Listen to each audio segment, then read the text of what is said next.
All right, let's talk about the real reason you shouldn't give up on trading.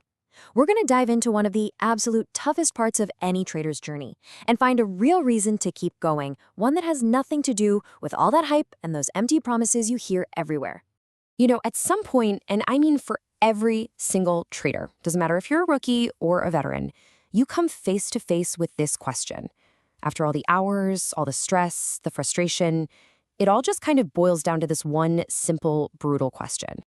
And of course, right after "is it worth it" comes this one. Should I just give up? It feels like the big red emergency button, right? The escape hatch when the pressure just gets to be too much. But here's the thing. Is that even the right question to be asking in the first place? Because when we start looking for answers, we usually find advice that's, well, incomplete. You almost always get one of two responses, and honestly, neither of them really helps. Yeah, you've heard them both. On one side, you've got the hustle culture crowd screaming, "never give up, just grind harder, pure persistence, no matter what." And on the other side, you get the well-meaning but kind of dismissive advice, "hey, maybe this just isn't for you." It's always framed as this all-or-nothing black and white choice. But here's the secret. Neither answer is really complete. They both miss the point entirely. See, trading isn't something you should just blindly push through, but it's also not something you should just ditch at the first sign of trouble. There's something much, much deeper going on here. So let's talk about the real question. If we want a better answer, we've got to start by asking a better question. We need to completely reframe this whole problem. The real question you should be asking is not the one you think it is. In fact, the big breakthrough happens the moment you realize that the question you've been wrestling with is actually the thing holding you back. It's not, "should I give up?" Think about it. That question only focuses on the result. Do I stop or do I keep going? It's a total dead end. So let's just throw that question out. The real question is this. What is trading actually giving me? See the difference? This is a total game changer. When you ask this, you stop obsessing over your P&L and you start paying attention to what the act of trading is doing for you and maybe even to you on a much, much deeper level. And that leads us right to the core idea we're talking about today. Trading is a mirror.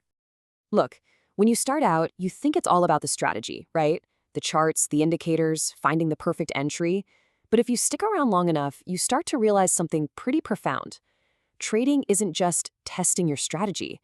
It is testing you. It's testing your patience, your discipline, your guts. We can call this the mirror effect. Here's what it means. The market doesn't create your bad habits or your psychological flaws. Oh no. It's a high-pressure cooker that just reveals and amplifies what's already inside you, the stuff that's usually buried deep down. So what does this mirror show you? Well, usually all the stuff you don't want to see. It reveals your impatience, your fear, that stubborn need to be right, and oh, that terrible urge to just click a button, to do something, when you know deep down you should just be sitting on your hands. And that, right there, that is why trading feels so incredibly personal. That's why a losing trade feels like a personal insult. It's not really about the money, is it?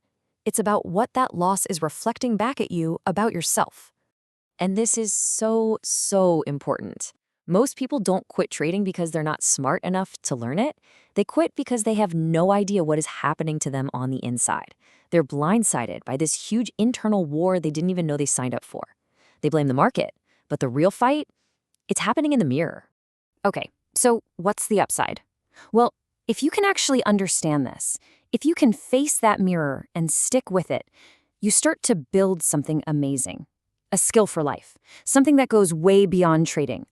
Just think about this for a second. In almost every other area of life, if you do the right things, you get the right results. You study hard, you pass the test. You work your hours, you get paid.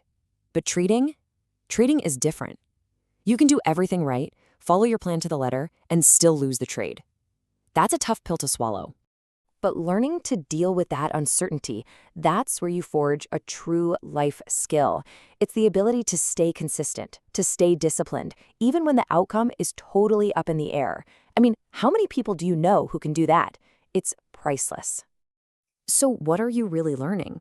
You're learning to stay disciplined when nobody's looking over your shoulder. You're learning to control your worst impulses, and you're learning to think clearly under immense pressure. I mean, come on, these aren't just trading skills. These are life skills.